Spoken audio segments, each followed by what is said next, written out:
MCC സഹോദരങ്ങള്, Umar മൗലവി, അലൈ മൗലവി പോലുള്ള ഉന്നതരായ പണ്ഡിതർ നേതൃത്വം കൊടുത്തൊരു സംഘടനയാണല്ലോ നമ്മുടെ കേരള ജമിയത്തുൽ ഉലമ. അതിന്റെ നിലവാരത്തിന് ഒട്ടും യോജിച്ചൊരു പുസ്തകമായില്ല. കാരണം തയ്യാറാക്കിയത് ആരാ? അനസ് മൗലവിയും ഹനീഫ കായക്കൊടിയും. ഓരോ പുസ്തകം തയ്യാറാക്കിയത് മാത്രല്ല, ഈ വിഷയത്തിൽ ഒരു പുസ്തകം ഇറക്കുമ്പോ ഇത്രയും കാലമായി മടവൂരികൾ കുളമാക്കിയ ഒരു വിഷയം, തെറ്റിദ്ധരിപ്പിച്ച ഒരു വിഷയം, ആ തെറ്റിദ്ധരിപ്പിച്ച വിഷയത്തിൽ ജമിയത്തുൽ ഉലമയുടെ ഒരു ഫത്വ എന്ന നിലക്കാണ് എന്ത് ചെയ്തിട്ടുള്ളത്, ഈ പുസ്തകം ഇറക്കിയിട്ടുള്ളത്. പക്ഷേ ആ ഫത്വയുടെ സ്വഭാവം അതിനുണ്ടോ? ഇല്ല. ഒന്നും വായിച്ചാൽ മനസ്സിലാവില്ല. ആ പുസ്തകം വായിച്ചാൽ ആശയക്കുഴപ്പങ്ങൾ വർദ്ധിക്കുക മാത്രമേ ഉള്ളൂ. കാരണം ഓരോ വിഷയങ്ങളും എന്താണ് എന്ന് പറയുന്നതിന് പകരം എന്തല്ല എന്ന് പറയാനാണ് ശ്രമിച്ചിട്ടുള്ളത്. എന്ന് പറഞ്ഞാൽ നെഗറ്റീവായി മാത്രം പറയാ, പോസിറ്റീവായിട്ട് പറയുന്നേ ഇല്ല. റുഖിയ എന്താണെന്ന് പറയുന്നില്ല, അതേസമയം റുഖിയ എന്തല്ല എന്ന് അബദ്ധധാരണകൾ വിശദീകരിച്ചുകൊണ്ട് പറയുന്നുണ്ട്.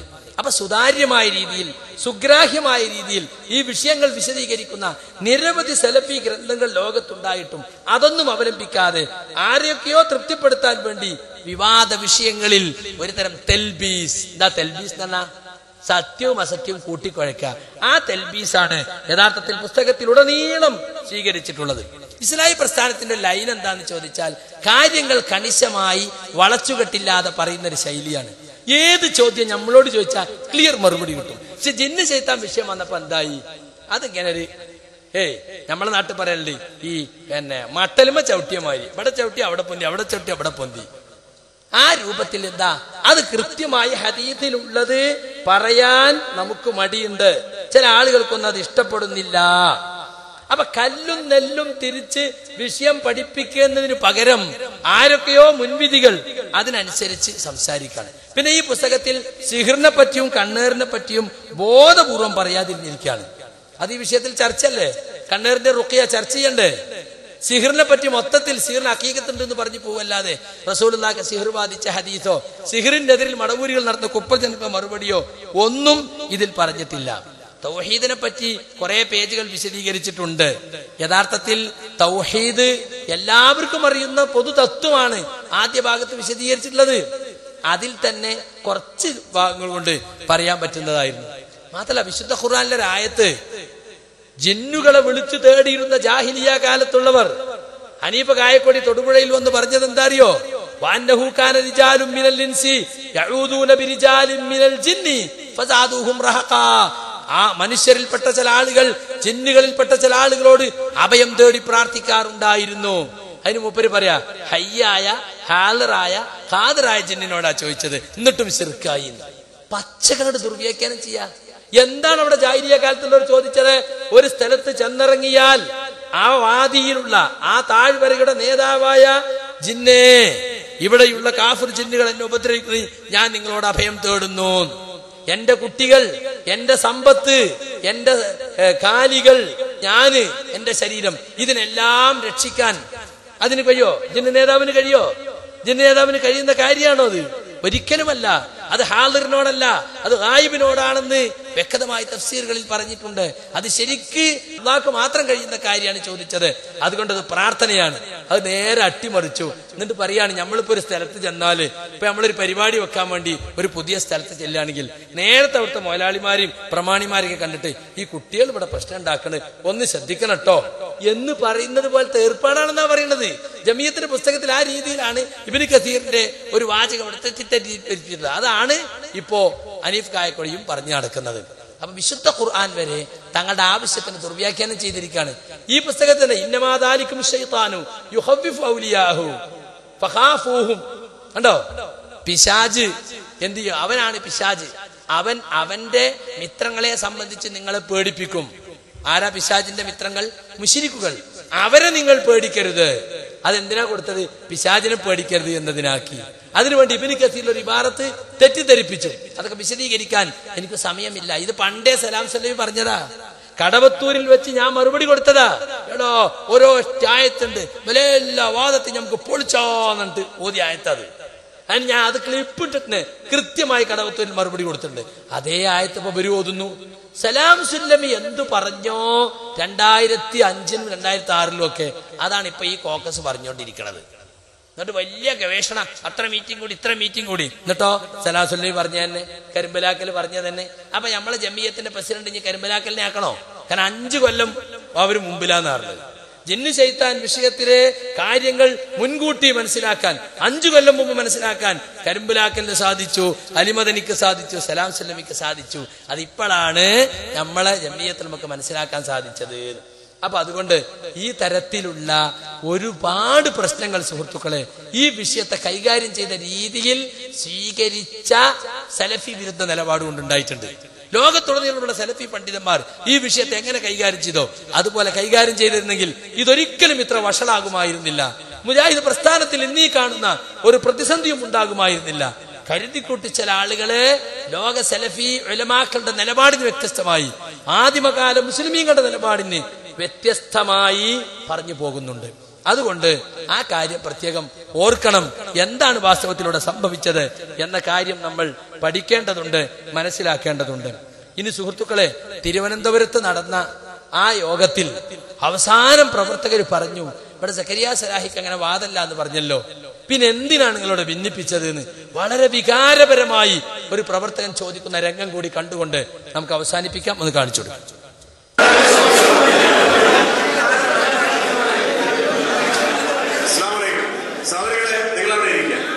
നമ്മൾ ഈ പറഞ്ഞത് ഓക്കെ ചോദ്യമാണ്. മുജാഹിദുകൾ നമ്മളിത് പാലിച്ചിരിക്കും. ഞാനിപ്പോ പറയുന്നത് ന്യായമാണ്. അത് നിങ്ങൾ നമ്മുടെ ഭാഗത്തുനിന്നാണ് തെറ്റാണ്. കാരണം എന്താ, നമ്മൾ മുജാഹിദുകളെ ക്ഷമിക്കണം നമ്മളെങ്ങനെ ആയാൽ സത്യം അറിയാതെ എനിക്ക് ചോദിക്കാം. ഞാൻ ചോദിച്ചത് അവൻ സംഭവിച്ചല്ലോ, നമ്മൾ പറഞ്ഞിട്ടുണ്ടല്ലോ. ഒന്നിരിക്കുക, സത്യം വിജയിക്കുക, പടസം വിജയിക്കുക ഉറപ്പാണ്. സത്യത്തിന്റെ ആൾക്കാർ വിജയിക്കുക, അസത്യത്തിന്റെ ആൾക്കാർ പരാജയപ്പെടുന്നത് ഉറപ്പാണ്. ഞാനിവിടെ ചോദിച്ച ചോദ്യം മനസ്സിലാക്കാൻ ശരിക്കും അതൊന്നുമില്ല. സത്യം മനസ്സിലാക്കാൻ വേണ്ടിയാണ് ഈ എനിക്ക് ചിന്തയിൽ വെച്ച അറുപത് മറുപടി. ആ മറുപടി എനിക്ക് ഡൗട്ടാണ്. ഒന്നിപ്പോ അദ്ദേഹം പറഞ്ഞിട്ട് ലേഖകൻ പിന്നീട് അത് തിരുത്തിയ സാധ്യത പറഞ്ഞിട്ടുണ്ട്. അത് അബദ്ധമാകുന്നത് ഈ മുമ്പിലുള്ള ശക്തിയോടെ കഴിവിൽപ്പെട്ട കാര്യം ചോദിക്കാൻ പറ്റുമോ ഇല്ലയോ, അദ്ദേഹം മുമ്പിൽപ്പെട്ട ആൾക്കാരോട് അല്ലെങ്കിൽ കഴിവിൽപ്പെട്ട കാര്യങ്ങൾ ചിഹ്നങ്ങളൊക്കെ ചോദിച്ചാൽ പോലും ചോദിക്കാൻ പറ്റില്ല എന്നാണ്. അങ്ങനെയാണ് എങ്കിൽ ഇവിടെ അറുപത് എനിക്ക് തന്ന മറുപടിയിൽ തന്നെ പറഞ്ഞു ചോദിക്കുന്ന സമയത്ത് ആയിഷ ചോദിച്ചു, എന്താണ് വെള്ളം തരുമോ ചോദിച്ചു. അത് ചോദിക്കാൻ പറ്റുമോ ഇല്ലയോ എന്നാൽ അവിടെ സലഫി പറഞ്ഞു മാറി. എന്റെ ചോദ്യം എന്ന് പറഞ്ഞാൽ 2 ഇവിടെ വെള്ളം ചോദിച്ചു. പിന്നെ മാത്രമല്ല ഈ അവസാനം അബ്ദുള്ള സലഫി കൺക്ലൂഡ് ചെയ്യുന്ന വിഷയമുണ്ട്. അതെന്താ, അതായത് കാര്യകാല ബന്ധങ്ങൾക്ക് അധീനമായ ഗുണം പ്രതീക്ഷിച്ചുകൊണ്ടോ ദോഷബാധയെ ഭയന്നുകൊണ്ടോ എന്തെങ്കിലും ആവശ്യപ്പെടുന്ന അല്ലെങ്കിൽ സഹായം തേടുന്ന പ്രാർത്ഥിക്കുന്നത് അതാണ് ശിർക്ക്, ഇത് അതിൽ വരുന്നില്ല എന്നാണ് അബ്ദുള്ള സലഫി കൺക്ലൂഡ് ചെയ്യുന്നത്. ഇതിന് നേരത്തെ അനസ്മോലി പറഞ്ഞു ഭൗതികമായ വിഷയം. മുമ്പ് നമ്മൾ ഇവിടെ നടന്ന ക്ലിപ്പിങ്ങൾ കേൾപ്പിക്കാൻ സൗകര്യമല്ലോ. അപ്പൊ അതുകൊണ്ട്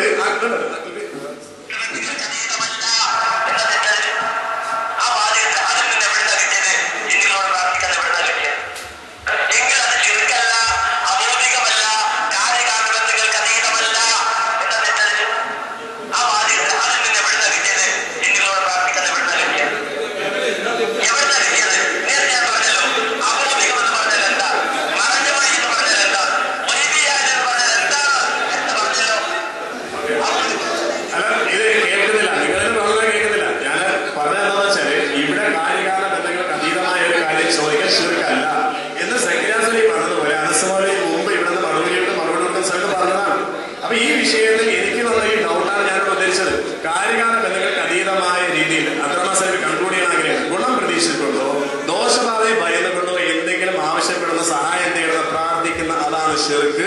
എന്നാൽ ഈ ഞാൻ ചോദിച്ചത് ഹദീത്ത് ഇത് ഇല്ല. ഇതാണല്ലേ സക്കീർ സുലൈം പറഞ്ഞത്. ഇപ്പൊ ഒരു കാര്യം ബോധ്യമാണ്. എന്താ, സക്കീർ സുലൈമിക്ക് വാദമില്ല, നമ്മുടെ ഹേനമൻ വാദമില്ല, നമുക്ക് ആർക്കും വാദമില്ല, ജിന്നിനോട് തേടാമെന്ന്. എങ്കിൽ നമുക്ക് ഒന്നിച്ച് പോക്കൂടെ എന്നാണ് ചോദിക്കുന്നത്. ഈ പറഞ്ഞ നമ്മളെന്തിനാ പിരിക്കുന്നത്?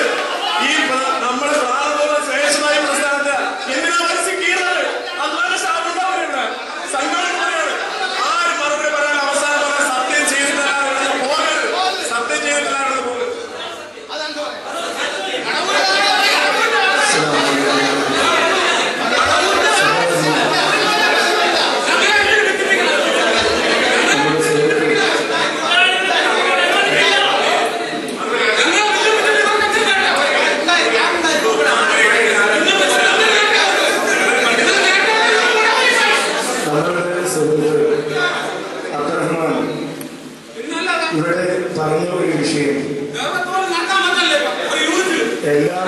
മുജാഹിദ് കേരളം ഇത് ഏറ്റെടുത്തു. ഈ കള്ളത്തരവും പറഞ്ഞ് മുജാഹിദുകളെ 1.5 കൊല്ലമായി നിങ്ങൾ ഭിന്നിപ്പിച്ച് ഭരിക്കുകയായിരുന്നു. KNM പിടിച്ചെടുക്കാൻ വേണ്ടി നിങ്ങൾ കാണിച്ച താന്തോന്നിത്തം ഇനിയും KNM പ്രവർത്തകർ അനുവദിക്കുമെന്ന് നിങ്ങൾ കരുതണ്ട. അതിന്റെ തുടക്കം മാത്രമാണ് നിങ്ങൾക്ക് തിരുവനന്തപുരത്തുണ്ടായത്. ഇനി നിങ്ങൾ ഇറങ്ങും വിശദീകരണം കൊണ്ട് ആളുകൾ ഈ രീതിയിൽ കൈകാര്യം ചെയ്യാൻ തുടങ്ങും. കാരണം തനിച്ച കാപട്യമല്ലേ നിങ്ങൾ ചെയ്തത്. ഇല്ലാത്തൊരു വാദത്തിന്റെ പേരിൽ ഉണ്ടെന്ന് സ്ഥാപിച്ചുകൊണ്ട് മുജാഹിദ് പ്രവർത്തകരെ ചേരിതിരിച്ചു. സംഘടന പിടിച്ചെടുക്കാൻ വേണ്ടി അബ്ദുറഹ്മാൻ സലഫിയുടെ ജൂത തന്ത്രം പയറ്റാൻ വേണ്ടി ഈ പ്രസ്ഥാനത്തെ നിങ്ങൾ തമ്മിൽ തല്ലിച്ചു. പ്രവർത്തകരെ ചേരിതിരിച്ചു. യൂണിറ്റ് തലം മുതൽ നിങ്ങൾ ഭിന്നിപ്പിച്ചു. പ്രവർത്തകരെ ഏറ്റെടുത്തു കഴിഞ്ഞു. ഇത് ഇനി നിങ്ങൾക്ക് പിടിച്ചു നിൽക്കാൻ കഴിയില്ല. നിങ്ങൾക്ക് ഇത് തോടേണ്ടി വരും. നിങ്ങൾ എന്താ മനസ്സിലാക്കിയത്?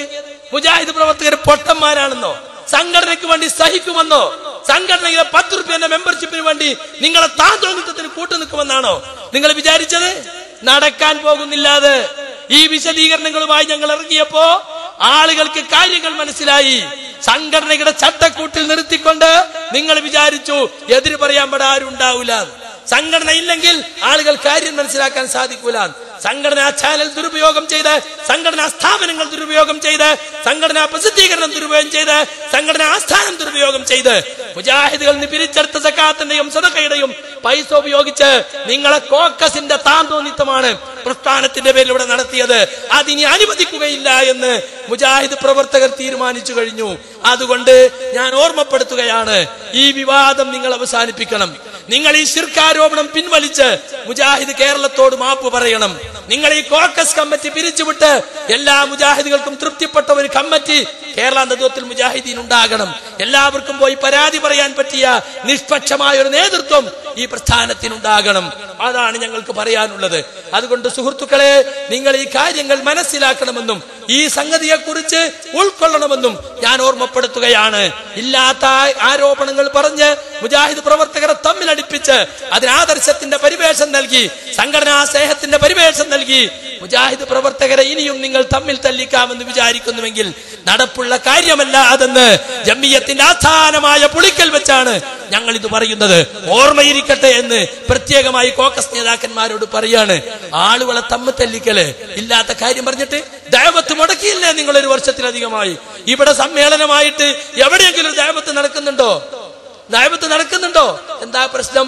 ആളുകളെ ചേരിതിരിച്ചു കഴിഞ്ഞു. അതുകൊണ്ട് സുഹൃത്തുക്കളെ, ഞാൻ അവസാനിപ്പിക്കാണ്. നേരത്തെ ഞാൻ ലജ്നയുടെ ഫത്വ വായിച്ചപ്പോ ഒരു പേജ് മാറിപ്പോയി. താടി വടിക്കുന്നവരെ സംബന്ധിച്ചല്ല, ഹദീസ് നിഷേധിക്കുന്നവരെ കുറിച്ചുള്ള ബഹ്ലു അഹ്ലിൽ ഇൽമി കഫറഹും എന്ന് പറഞ്ഞത് ഹദീസ് നിഷേധികളെ ചില ആളുകൾ കാഫറാണെന്ന് പറഞ്ഞിട്ടുണ്ട്. ഞാൻ അതൊരു പേജ് മാറിപ്പോയതാണ്. ഇനി അത് പിടിച്ചു തൂങ്ങണ്ട എന്ന നിലക്ക് ഇപ്പോൾ തന്നെ വിശദീകരിക്കുകയാണ്. ഏതായിരുന്നാലും സുഹൃത്തുക്കളെ, ഈ വിശദീകരണവുമായി ഇനി നമുക്ക് മേഖലാ തലങ്ങളിലേക്കും യൂണിറ്റ് തലങ്ങളിലേക്കും ഇറങ്ങേണ്ടതുണ്ട്. തെറ്റിദ്ധരിച്ച ജനങ്ങൾക്ക് കാര്യങ്ങൾ ബോധ്യപ്പെടുത്തി കൊടുക്കേണ്ടതുണ്ട്. സാധാരണ പ്രവർത്തകർ പോലും ഇവരുടെ കുതന്ത്രങ്ങൾ തിരിച്ചറിഞ്ഞ് മനസ്സിലാക്കിക്കൊണ്ടിരിക്കുകയാണ്. സംഘടനയിൽ ഒരു കോക്കസ് വന്നിട്ട് മുടക്കിയാൽ മുടങ്ങുന്നതല്ല സലഫി ദഅവത്ത് എന്ന് നമ്മൾ തെളിയിച്ചു കൊടുക്കേണ്ടതുണ്ട്. അല്ലാഹു സുബ്ഹാനഹു തആല നമ്മുടെ ഒരുമിച്ച് കൂടൽ ഒരു പുണ്യകർമ്മമായി സ്വീകരിക്കുമാറാകട്ടെ. അറിഞ്ഞും അറിയാതെയും സംഭവിച്ചുപോയ തെറ്റുകുറ്റങ്ങൾ റഹ്മാനായ റബ്ബ് വിട്ടുപുറത്ത് മാപ്പാക്കി തരുമാറാകട്ടെ. മുജാഹിദ് പ്രവർത്തകരുടെ കണ്ണീരും മുജാഹിദ് പ്രവർത്തകരുടെ പ്രാർത്ഥനയും നിങ്ങൾക്കെതിരിലാണ്. ആ കണ്ണീരിന് നിങ്ങൾ കനത്ത വില നൽകേണ്ടി വരുമെന്ന് ഒരിക്കൽ കൂടി ഓർമ്മപ്പെടുത്തുകയാണ്. ഞാൻ ആദ്യം ഓതി വെച്ച ആയത്തിന്റെ അർത്ഥം പറയാം. യുരീദൂന ലിയുത്ഫിഉ നൂറല്ലാഹി ബിഅഫ്വാഹിഹിം. അല്ലാഹുവിന്റെ പ്രകാശത്തെ അവരെ വായകൾ കൊണ്ട് ഊതിക്കെടുത്താൻ അവർ ശ്രമിക്കുന്നു. വല്ലാഹു മുതിമ്മു നൂരിഹി. പക്ഷേ അല്ലാഹു അവന്റെ പ്രകാശത്തെ പൂർത്തീകരിക്കുക തന്നെ ചെയ്യും. വലൗ കരിഹൽ കാഫിറൂൻ. സത്യനിഷേധികൾക്ക് വെറുപ്പാണെങ്കിലും ശരി. ഹുവല്ലദീ അർസല റസൂലഹു ബിൽ ഹുദാ വദീനിൽ ഹഖ്. സത്യദീനും സന്മാർഗവുമായി തന്റെ ദൂതനെ അയച്ചത് അല്ലാഹുവാണ്. ലിയുദ്ഹിറഹു അലദ്ദീനി കുല്ലിഹി. ഈ ദീനിനെ എല്ലാ ദീനിനും ഉപരിയായി ഉയർത്തിക്കാട്ടുവാനും പ്രത്യക്ഷപ്പെടുത്തുവാനും. വലൗ കരിഹൽ മുശ്രികൂൻ. ബഹുദൈവവാദികൾക്ക് അത് ഇഷ്ടമല്ലെങ്കിലും. അതുകൊണ്ട് സുഹൃത്തുക്കളെ, ഈ ദീനി സന്ദേശത്തെ ഉയർത്തിപ്പിടിക്കുക. ഈ ദീനിനെ ഊതിക്കെടുത്താൻ ശ്രമിക്കുന്നവരെ തിരിച്ചറിയുക. അള്ളാഹുവിന്റെ ദീൻ കൂട്ടാതെ കുറക്കാതെ ഉൾക്കൊള്ളുക. അത് ജീവിതത്തിൽ പകർത്തുക. സലഫിയായതിന്റെ പേരിൽ അഭിമാനിക്കുക. ഈ ആദർശ പ്രസ്ഥാനത്തെ ഈ പ്രതിസന്ധിയിൽ നിന്ന് കരകയറ്റാൻ വേണ്ടി പ്രാർത്ഥിക്കുക, പ്രവർത്തിക്കുക. അള്ളാഹു അനുഗ്രഹിക്കുമാറാകട്ടെ. اللهم اعز الاسلام والمسلمين واذل الشرك والمشركين اللهم انصر من نصر الدين واخذل من خذل الاسلام والمسلمين ربنا آتنا في الدنيا حسنة وفي الآخرة حسنة وقنا عذاب النار وصلى الله على رسولنا المصطفى محمد وعلى آله وصحبه وسلم وآخر دعوانا أن الحمد لله رب العالمين. السلام عليكم ورحمة الله.